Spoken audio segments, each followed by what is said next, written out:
Welcome back to Velshi and Rule. We're following breaking news out of Genoa, Italy. At least 22 people are dead after a bridge collapsed during a massive storm earlier today, reportedly crushing multiple vehicles and dozens of people who were below. The bridge, as you can see on the right, is a raised highway linking the central part of the city to the airport and towns along the coast. There it is before it collapsed on the left. And now you can see the stunning before and after pictures. If you've been to Genoa, it's the Morandi Bridge. NBC's Matt Bradley is covering this story for us. Matt, what do we know so far?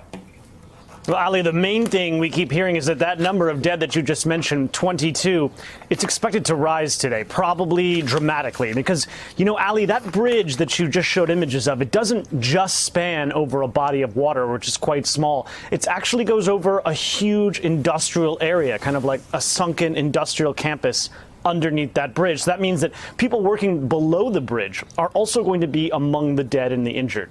So it all happened around noon Italy time today during a major storm and high winds. The bridge collapsed right at the outset of Italy's summer holidays. That's when quite a few people would be driving across it because this highway connects Italy with the south of France. So the middle chunk, as you can see, of this huge bridge, it simply fell out, and about 200 firefighters have swarmed the scene. They're still trying to peel away the layers of that bridge, trying to reach survivors who might be in those cars or underneath the layers of that bridge after they fell. And, you know, this bridge, Ali, had just been refurbished about 2 years ago, and work was still actually being done on it when it collapsed today. So alongside all that human cost, the political fallout is likely to be huge. And that's because Italy's poor infrastructure has been a huge topic. This is an issue because when a bridge collapses, and there, as you said, it's not just water underneath, there are actually people and businesses.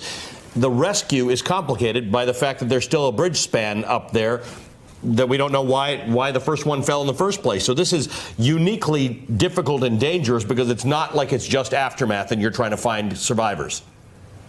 That's right. I mean, if you're seeing these images, it's snarled rebar, lots of big chunks of concrete. This is tons and tons of infrastructure that fell onto the heads of the people who were working underneath. And so these rescue workers, they're really going through some death-defying, daring-do, trying to get these guys out.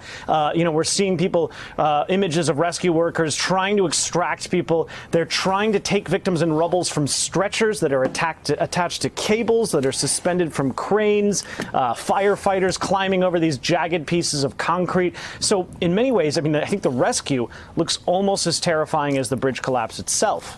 Ali? All right, Matt, thanks very much. Matt Bradley for us in London covering this tragic story in Italy. Our thoughts are with all of those people in Genoa today. Hey, MSNBC fans, thanks for checking out our YouTube channel. Subscribe by clicking on that button down there and click on any of the videos here to watch the latest interviews and highlights. You can get more MSNBC for free every day with our newsletters. Just visit msnbc.com/newsletters to sign up now.